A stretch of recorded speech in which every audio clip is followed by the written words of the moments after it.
Good morning, everyone. It's nice to see people, and I think we are successful now. The internet is connected, and I'm hoping it's going to continue to work this morning. Please let me know if you can hear me and how that's all going. Hear me and see me. I think as some of you might know from last week, we had a bear attack our internet cable. I should say attack is probably not the correct word. It's probably completely an error on its part, but it climbed our telephone pole and ripped out our internet cord. And so there were a few days after that, but the internet service, they weren't able to hook it up before then, for the last Friday. So anyway, we're back, and I thought that was the end of the bear, but then yesterday he or she showed up again, and looking out the window, all of a sudden there's this big, massive being right outside the Hermitage house, and so we were watching this, this bear kind of waddle along, and it was quite peaceful to look at. A very majestic creature, and it went around the tool shed, so I got some photos of it,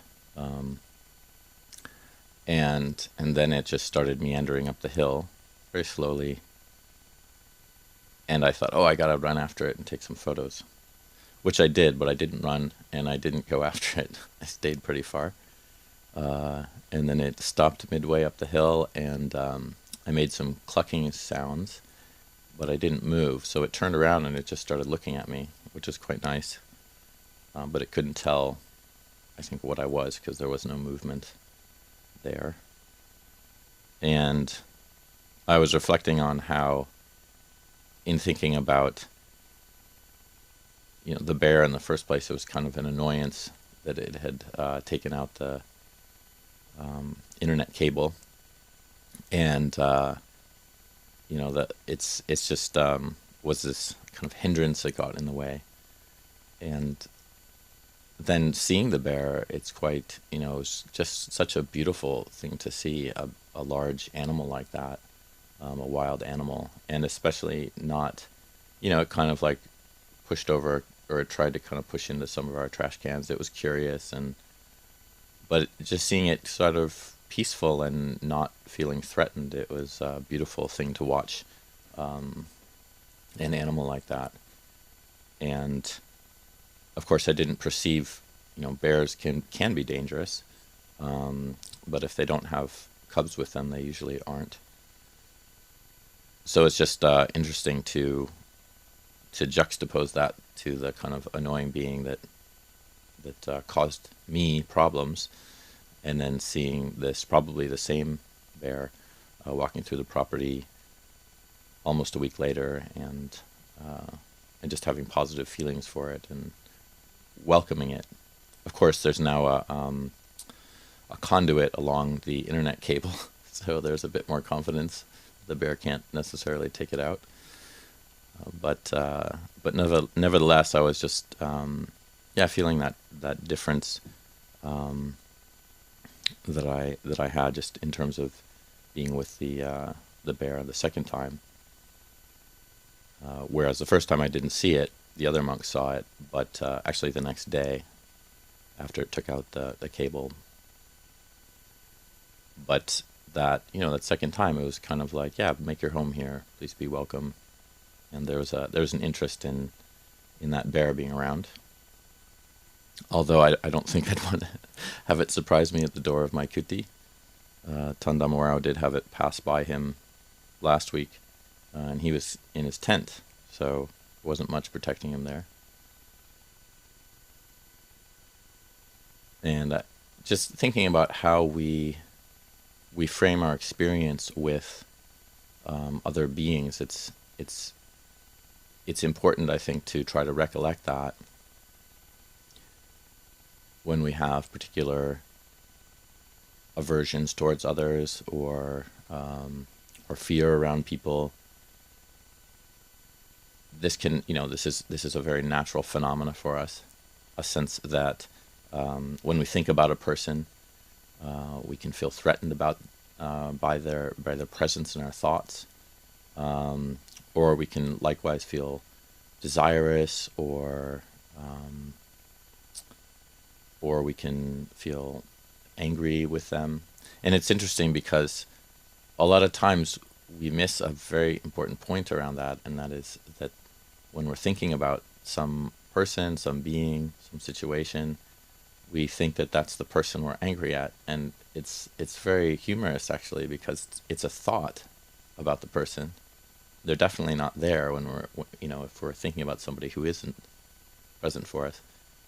We really believe that person that we're angry with is present in our mind for a moment, until we can recognize that it's, oh yeah, this is just an apparition. It's just a thought of a person. But when we tell stories to ourselves about others, or even ourselves in like kind of our stories of what I did yesterday or years ago, or what I'm going to do in the future, we can kind of get really confused about the reality of the situation, because when we're stuck in a story, it's very real for us. For some of us, it can seem almost more real, because our worlds, our mental worlds, can take on such a very realistic, dynamic, and emotional meaning for us. So it's important sometimes to think about, when we are having an experience, or an emotional experience around some thoughts we have around other people or other beings or whatever it might be, that it's very different than when you actually have the person in front of you, and we can often get lost in this thinking that it's a reality for us, when it's just our thought world. It's just stories that we're creating and continuing to create. So that's when a person is actually in front of us that it makes such a huge difference to us. It's no longer, those terrorists, or that, those horrible policemen and women, or whatever it might be. You can come up with your own scenario. My terrible husband, or my annoying kid, or my and often it's sometimes the people we love the most that we have some strong feelings around, and we can create these stories that seem so real for us.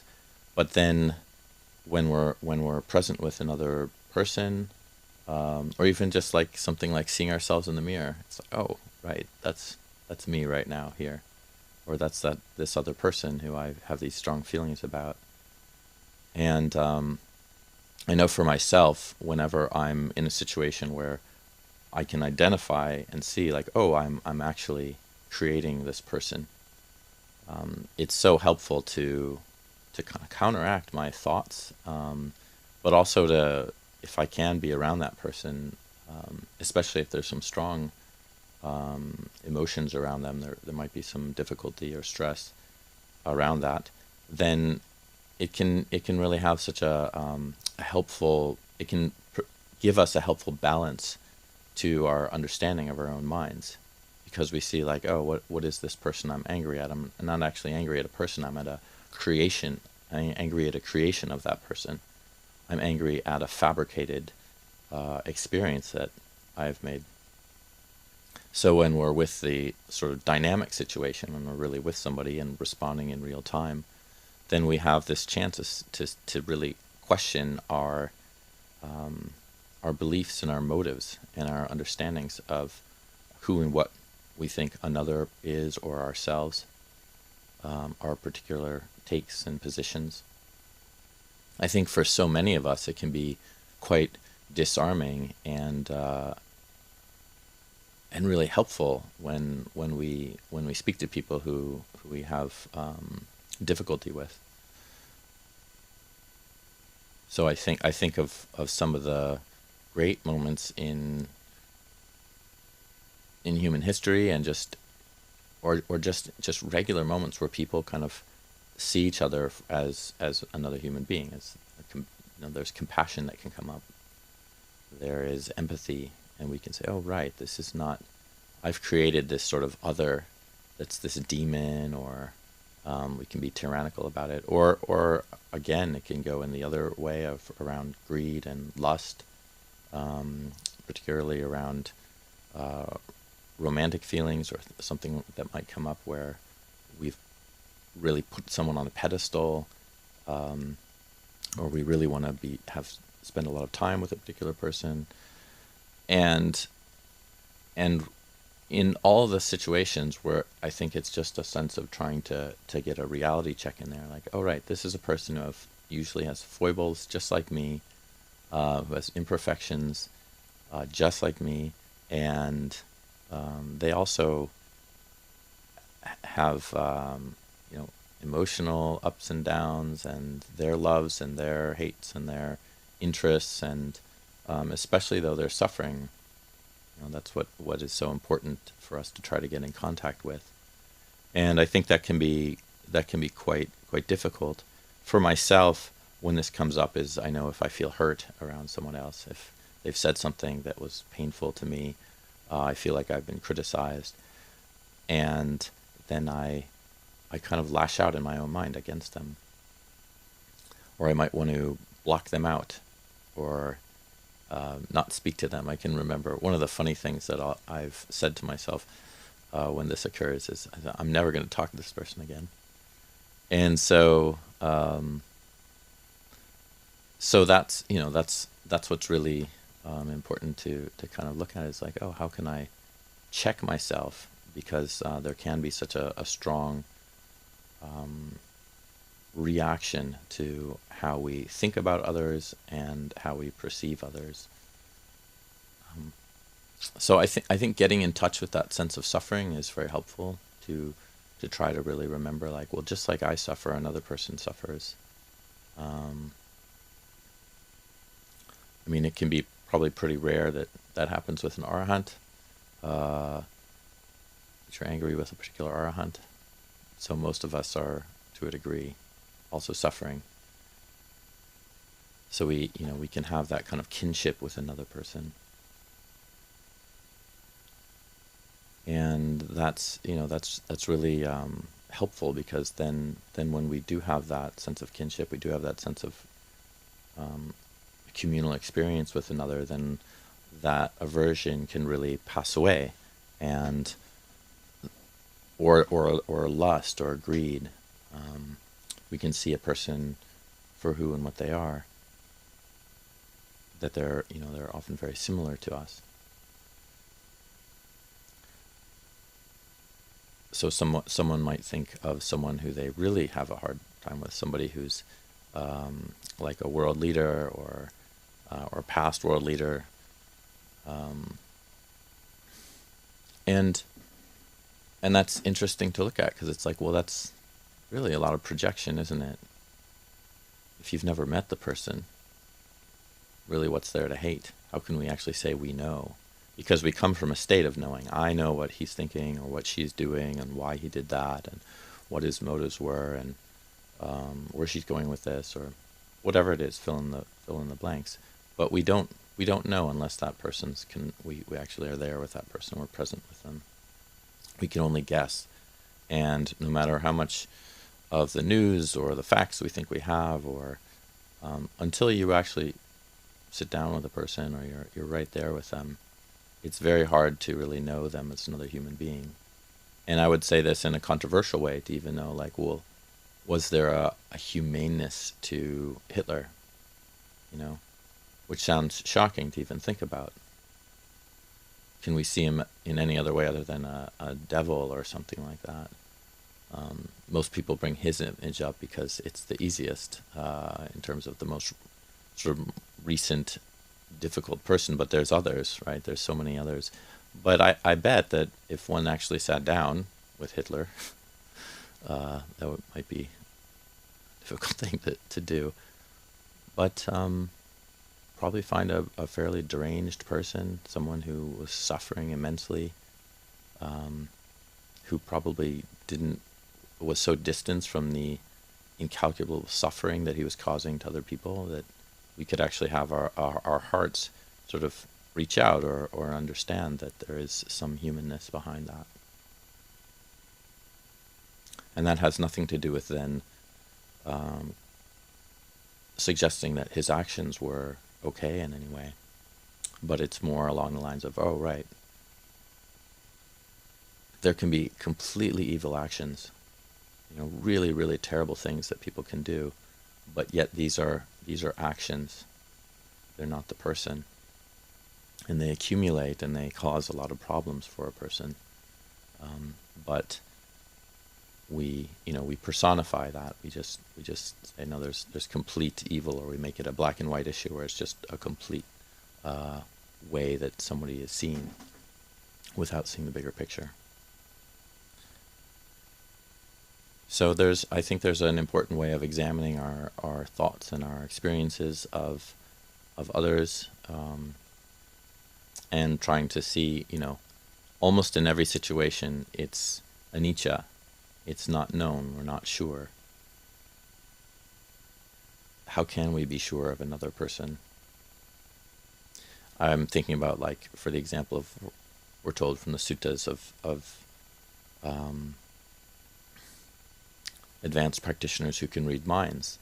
And you think, oh, wow, reading a mind, you can really understand a person. But at the same time, for a being who can read another being's mind, as far-fetched as that might sound, they're still reading that person's mind from their own experience and their own perspective. So they're going to be seeing those thoughts and perceptions of another from their own understanding, not from being inside that person.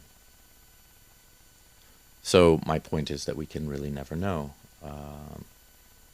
another being as intimately as we do with ourselves, but we can know them from our own experience to try to understand them. And that's where the Brahma Viharas come in so much. We can use them on ourselves, but they're often also a tool that we use with others. May all beings be free from suffering. May all beings be happy. Having joy for another being's success rather than jealousy. Or as what was spoken about in the last live stream on Tuesday, equanimity. How we can have equanimity, but this doesn't mean that we are distancing ourselves from other beings, or distancing ourselves from situations. So we're not. The goal of equanimity is not to become numb, or to get our revenge, knowing that everybody's gonna get their just desserts.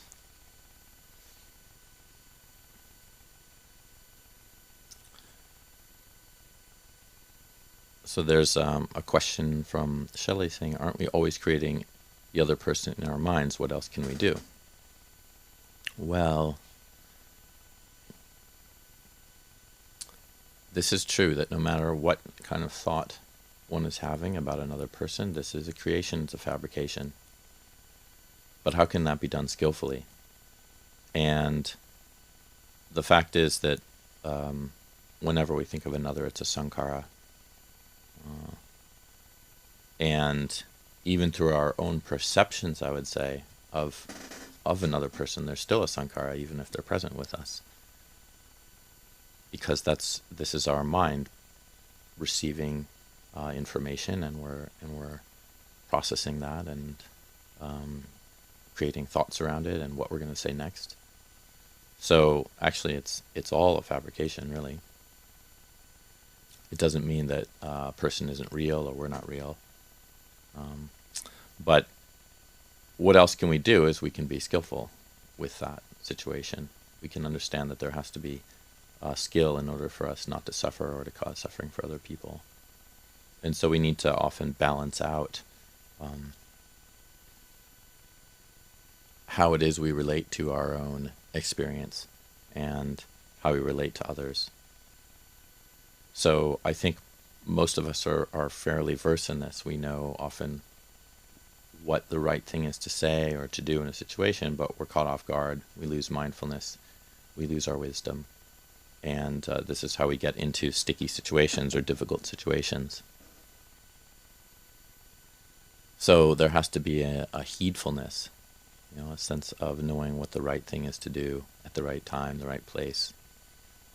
And that comes from a mind that is quite centered and calm.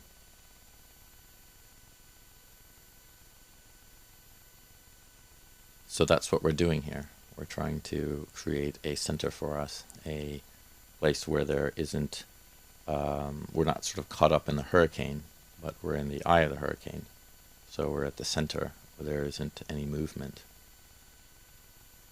And we can do that through our practice of the Eightfold Path, the Satipatthana. There's so many means that the Buddha gives us that will allow us to remain in a position within our own minds that we can see much more clearly and see what's skillful, the way to respond, that has a moral compass, a sense of not wanting to harm another person, and also a sense of not wanting to harm ourselves. Because it's so easy for us to see that when we are creating these stories for ourselves, no matter what the sort of emotional content, if it's coming from an unskillful path of the mind or unskillful intentions, this is going to be harmful to us. So it's a consistent checking in the mind, and this is where we develop wisdom. But we can only develop wisdom if we have been able to calm ourselves.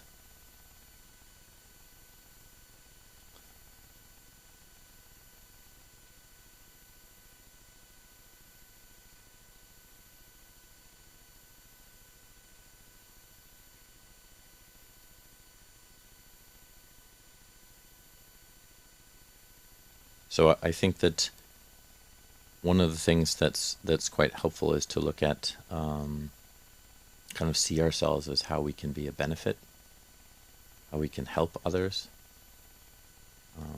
It's more turning ourselves towards something like generosity, kindness, giving, helpfulness.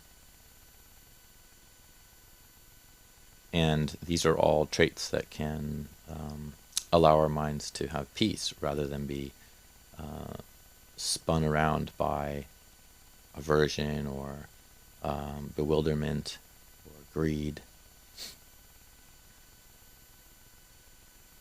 And so the one of the things we need to do is make an effort into these skillful senses that we can have. So, like, I know, for example, there can be times when I'm dealing with other monks and I can see that I need to have some more patience. This is kanti, and it's something to be developed. I want to just kind of get something over with very quickly, or say the right thing, or just deal with a situation in a way that might not have patience involved. It might often not be seeing the person at all, just an object that I want to deal with in a way that just gets my wishes met very quickly. So even just giving instruction to somebody else of how to do something, or what the best way is to do, or when we see people making mistakes and we want to correct them, or we want to say something to them, then there's a sense of, there's some patience I can have with another person, because how would I feel, if somebody was talking to me in a particular way? What's the best way to talk with somebody so that they can actually receive what we're saying? Often it's a bit humorous, the human condition, where we sabotage the things that we're trying to get accomplished, or what we're trying to do with other people, because we're not seeing a particular defilement in the mind, and so we just we want to get something done quickly, or just sometimes it can be something that's not very beautiful, like putting somebody in their place, a sort of revenge against the self. You don't know what you're talking about, or it's a defensiveness, right? That can kind of come up. And so that's just not helpful at all. And when we respond from that sort of positioning, then it's quite, it doesn't allow a person to actually hear us or to understand us. And so when I use the word sabotage, it's like we create a situation that's much worse for us. So there has to be, I think, a carefulness in how we deal with others, and when we do have that patience, when we do stop to have like a sense of how can I be kind in this moment to another person, then the response is that people sense that from us. They sense that care and concern that we have for them, and then they want to listen, they want to understand. Whereas when someone's created as an object of like, how can I bend this person to my will, or as someone is saying, the ill will or feelings of rejection, we kind of reject back, right? If you're going to reject me, I'm going to reject you. And then it's not helpful at all with other people.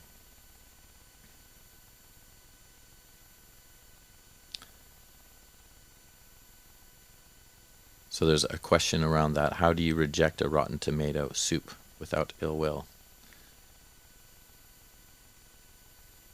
I'm thinking you're trying to make an analogy with a rotten tomato soup being a person. So I would. Is that what it is? You can maybe correct me if I'm wrong, if that's not what you're meaning. JML.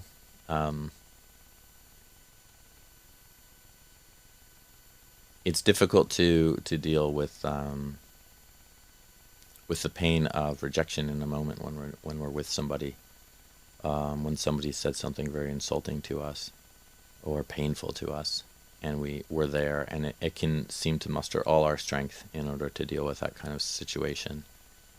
So like somebody said something that's very hurtful, like so hurtful that they knew that this particular thing was going to cause harm.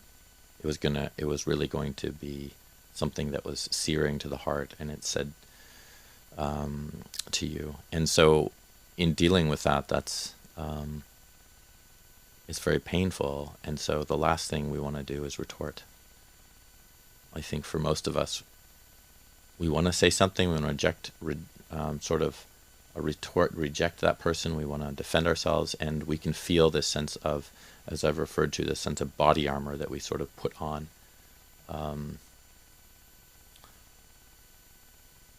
And we can hide behind that armor because we're not emotionally available anymore.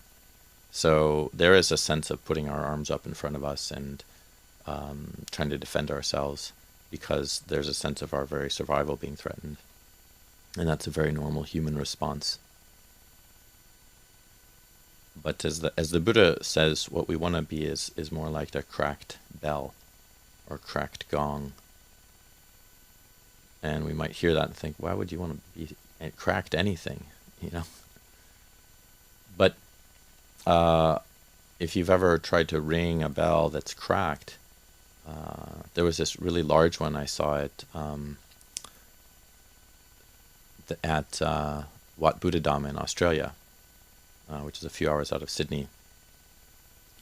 And it's this enormous bell, must be about 4 feet long in length, and it's probably only like 2 feet wide. So it's one of those traditional Chinese bells, and you go up to it, this will be fun to ring it, and you hit it, and it barely makes a sound. It doesn't have much resonance at all. And it's kind of anticlimactic. So, I thought this was going to be nice to ring. But then we see the beauty in that. We want to try to be just like that bell, where there's no resonance found, where someone can strike us, but there's no shaking, there's no trembling, there's no response that is unskillful. And so that the fact that we do see that there's all this potential that can come from such a large bell like that, but then nothing arises out of it. So that's quite hard to do, but it's something we want to try to gain a skill in. And it's really the essence of equanimity. But equanimity doesn't mean that we're turning off our experience. It means that we are alive to it, but we're not reacting at the same time. We're not moving into our usual neurotic tendencies towards how we're being struck. And it doesn't even have to be that dramatic, does it? I mean, somebody just says something and it pushes our buttons. When I was a kid, I could do that with my parents fairly easily, or people, I'm sure, struggle with that with their own children, or their own parents, or whatever it might be. As I've mentioned before, if anybody ever wonders if they're ever enlightened, then not everybody has the opportunity to go back. Their parents may have passed on, but if you have an opportunity to go back and live with your parents, you'll soon find that you're not enlightened.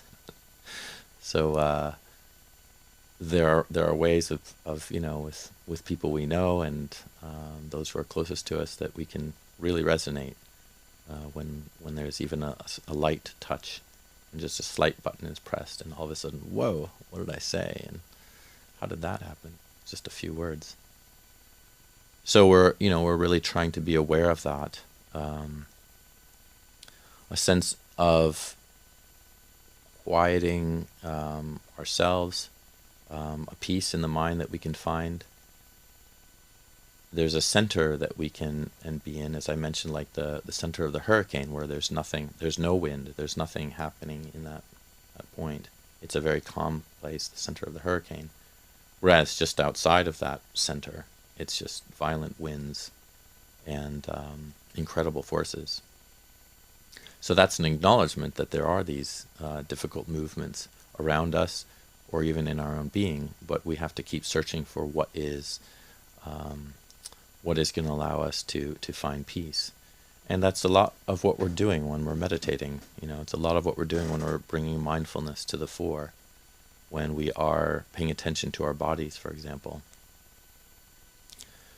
Often what we're doing is reacting to our bodies, but with mindfulness we're not. We're watching.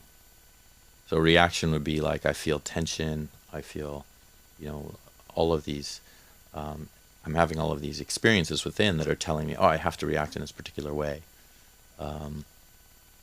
But when we're mindful with that, that we know, and when we have sampajanya with that as well, so sati sampajanya is mindfulness with clear knowing, clear understanding of what it is we're doing, then we know, okay, the wisest thing right now is to refrain from responding in a way that's unskillful. And for many of us, when this becomes intense, it needs to be coming from a sense of clarity. Well, this is not the wisest thing to respond to right now. In terms of, like, maybe verbally, we just need to be quiet. Thank the person for their input. Thank you for what you said. And that's how I was talking about one of the weeks around the Dhamma arising. How we can see, oh, the Dhamma has arisen. Thank you. We can thank a person for teaching us. That's sometimes one of the ways that we see that in our meditation, in our meditative experience, we can be a lot calmer in our approach when we have a sense of confidence and a sense of feeling, oh yeah, this does feel right, and I'm not reacting. And it's amazing, actually, the confidence that can arise when everything in our experience wants to respond to somebody in a particular way that would be unskillful, and we just don't. And we restrain ourselves, and we keep bringing like a dog, like a dog that's just completely on the attack, and you're just holding it there. And it doesn't mean you don't hit the dog, you might scream at the dog, but you don't need to. It's just that sense of mindfulness is just the holding of it. And so we're doing that with ourselves, especially sometimes it's hard to calm ourselves. So in that moment, we need to just try to restrain the reactive mind. So not retorting is actually what the Buddha recommends. In this example with the cracked bell or gong, he's talking about that one doesn't retort when evil words are spoken against one. And then he says there will be success in the end if one does that. If we are like the cracked gong. Victory. victory in what we're doing. So we want to try to imbibe that as much as we possibly can, that feeling of non-reverberation. And again, at first I think it doesn't mean that we don't internally reverberate, but externally we don't. As many of you know, the ways that we are often impacted by the results of our own karma is firstly through our physical actions. So, for example, if one thinks, or if one goes and stabs another person and kills that person, that's different than saying to that person, "I want to kill you," or "I'm going to stab you." So you can see the difference in the speech. Now, of course, speech can have an effect. I was talking about I was talking about Hitler earlier on, and Hitler had a huge effect on other people just through his speech. He didn't necessarily have to kill anybody, but he sure inclined so many people. So that would be a very heavy karma, I believe, a very heavy result for him. But in most cases, when we're talking about when we're using our speech, it has less of an effect than our physical actions. And then if we have thoughts, those are even less. So the thoughts are like, I might want to kill this person. And so that's again much further removed. Even if we think about it a lot, or it comes up for us, it's not the same as speaking it, and is surely not the same as actually doing the action. No one's going to be thrown in prison for thinking they want to kill somebody. Hopefully, but it can happen. So the same is true with this reverberating quality we want to be careful with. We can see that first it's our actions we want to be quite careful with, our physical actions, our physical gestures. What are we actually doing that can harm other people with our physical gestures? And then, of course, with our speech, we need to really see that as well, because, as I mentioned, sometimes speech can be just as harsh as the physical gestures we make. And then from there, we can really try to work on our thoughts and the mental process that occurs. So this is one of the ways that we can try to help these kind of situations, is just to gain a footing. It's sort of like slipping down a cliffside, and you're slipping and slipping, and then all of a sudden you get a little bit of a footing, but you keep sliding. But that little bit of the footing slows you down, and then you get another footing, and then eventually you can stop sliding. But that doesn't mean you're off the cliff. So you have to climb yourself back up and out, and that usually takes some doing, some effort in the right direction, some skillfulness. Just stopping oneself is not usually enough. You can be stopped on that cliffside or that hill that you've gone down, but now you have to get back up. And so that's kind of figuring out what is the best for us to do in a situation, when we're feeling a lot of aversion. We've stopped, we're no longer reacting to it. Now what do we do with it? How do we turn that into peace and calm and happiness? So there is a question, one of the questions that has come up. Ajahn, how can we catch ourselves when caught or trapped in a story? Mindfulness is already lacking in those moments, so how can we become aware that we are just trapped in a story?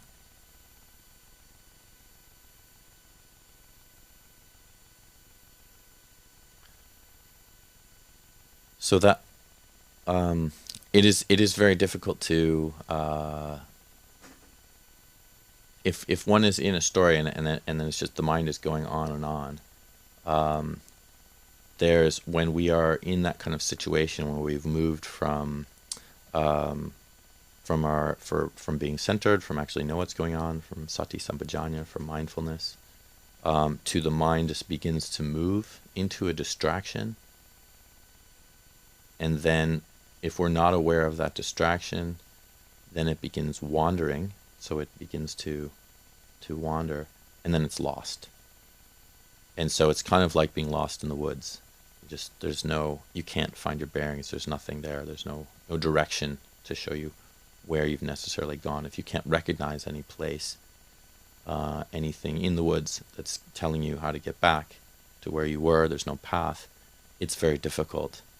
And so how to do that, how to deal with that, I don't think in those moments when we're lost, we have any sense of that. It's only until we get inklings of it, like, oh, or we come back for a moment to our present sense of awareness, that we can really have an impact on our experience. So when we're lost, we're gone. I mean, that's what that moving from distraction to then being lost and wandering through our thoughts without any possibility of coming back until mindfulness comes in. So how to deal with that is to increase the muscle of mindfulness. So it's to come back, to try to stay centered, and then just keep using that. One of the things that we can be aware of is our tendency in meditation, or in tendency when we're getting lost into a story, is there's a moment when we know that we're doing that. It might be very split-second moment, but it might be a little bit longer, almost like a negotiation we're having. Like, well, I'm not supposed to really be thinking now, but that's an important thought. I guess I should kind of, maybe just for a moment. And that's unfortunately something that can occur for people, and we want to be very careful of that, very heedful around that. And nope, this is not the place to move into that kind of thought. We have to counteract that. That's not helpful. That's not what I'm doing right now. This is the exact thing that is leading us towards distraction, is when we have that kind of bare awareness. It's kind of like, I would liken it to a state of being awake and asleep and right in between. And when you're right in between, you know you're not sleeping and you know you're not awake. There's a dullness, but you haven't quite fallen asleep yet, and you're not awake. You're very dull. So in the same way that the mind is choosing in that moment, there's not necessarily a lot of clarity. We don't have wisdom arising to say, hey, wait a minute, like, I really, this is not beneficial, because we can come right back to something when we really see the danger in it. But we're not quite seeing the danger. So we have to be very careful when a story arises, or something that's attractive to us, something that we're attracted to, because that's often what our thoughts are. They're like thought. It's like thought candy. And, oh, that's an interesting one. Look, it's green and looks like it might be kind of sweet. Maybe it's tangy. Whatever. Our minds just start going there, and then we get lost. So we have to also be really careful about when we have that sense of movement of the mind. And once the mind has moved, we can, if we get more and more clarity around that movement, then we can bring our minds back very easily when we train ourselves in that way. Okay, it's like that. It's like having a dog on a leash. It's like you can feel the pull, but if you're way too late, if the dog's already ripped your arm away, what you want to do is actually be noticing the dog. It's kind of walking along in front of you, and it's sniffing here and sniffing there, but you're kind of walking, and it's aware that you're behind it. And then you see, like, okay, it's kind of veering off. So maybe you say, oh, you say something to coax it back, or you lightly pull the leash. But if the dog's already gone, it's already like yanked you and you weren't paying attention to it, that's exactly what the mind's going through. It's like a subtle distraction into like a full story. And so we're trying to not get to the full story sense. We want to really try to see the slight distraction that arises. And that's why we're paying attention to something usually in our body, our present moment experience, so we can see the mind moving away from that. The more we're adept at that, the more it becomes coarse movement.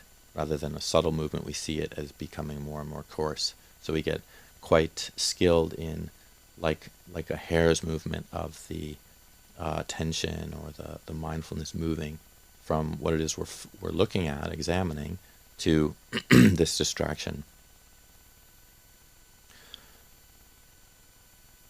So it's very hard when we're fully distracted, when we're completely lost in a story, to come back. And in fact, what's helpful to investigate is, why did we come back when we do come back?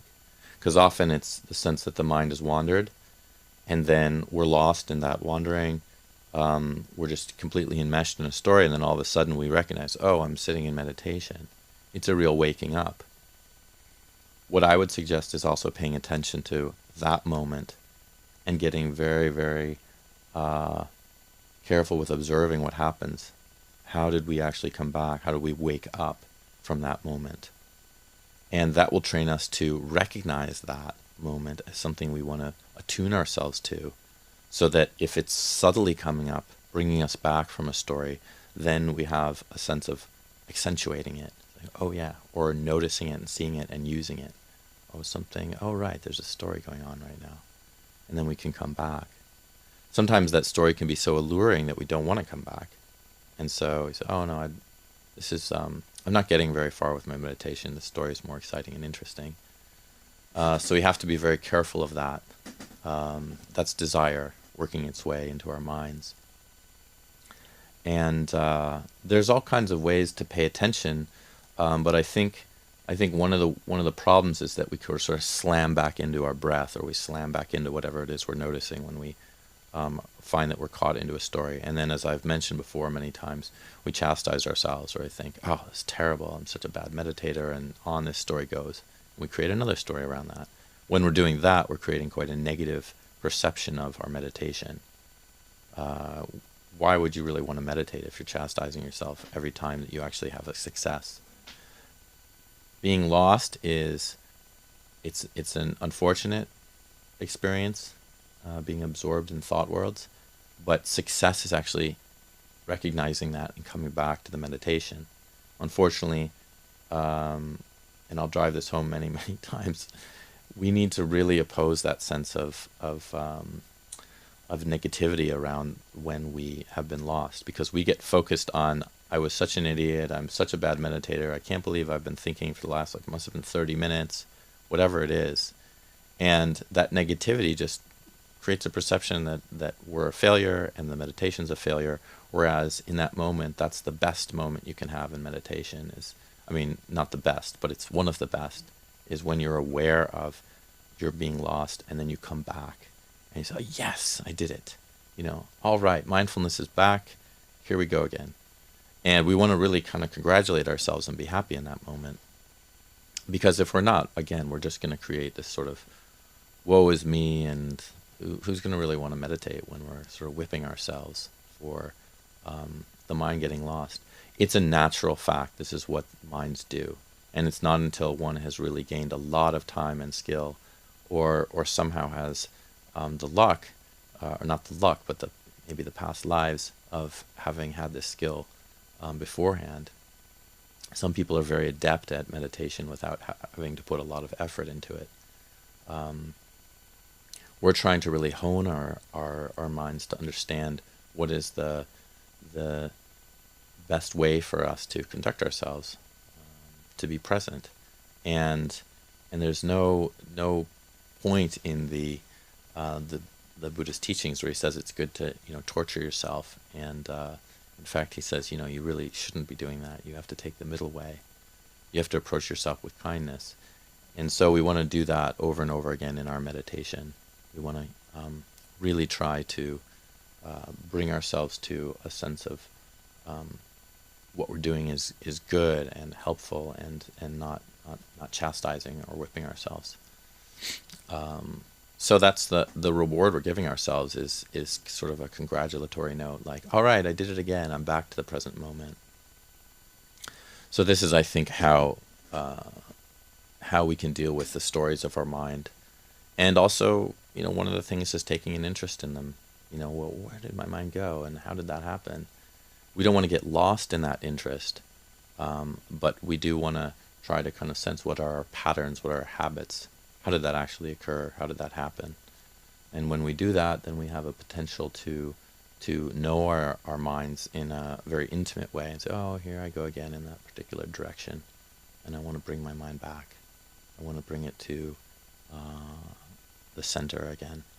And then we want to try to understand how that is more comfortable and helpful and peaceful, and it feels better, and it allows wisdom to arise.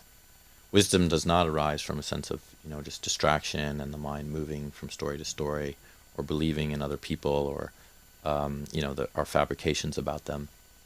It comes from that centered sense of quiet and calm and non-resonance, because then we can respond from a skillful place.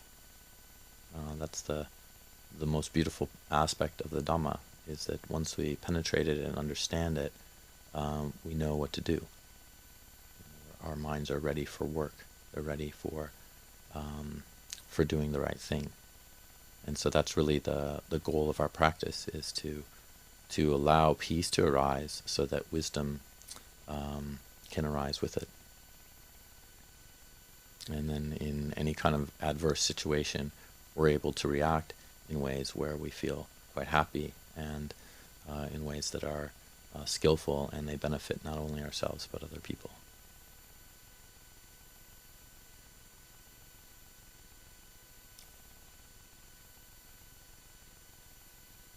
So I think that's all for now. I'll read a couple of the other questions so I can try to answer them on another day. But if I don't, please, you can bring anything up at another time during the chat. So if all goes well, on Tuesday we'll have another live stream. I think the internet gave us some more problems.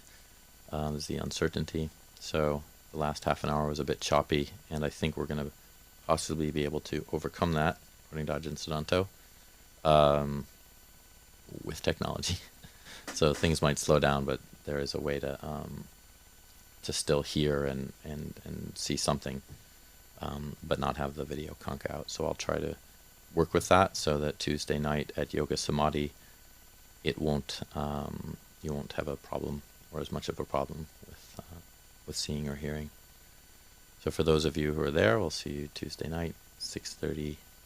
6:30 p.m. to 8 p.m. on Tuesday, and then we'll continue again with these Friday chats. So have a good few days, or another week. And again, all of your questions are welcome. You can also write them into the hermitage@abhayagiri.org email, and I'll try to answer them. That's it. Have a very good and mindful few days, few months, few years.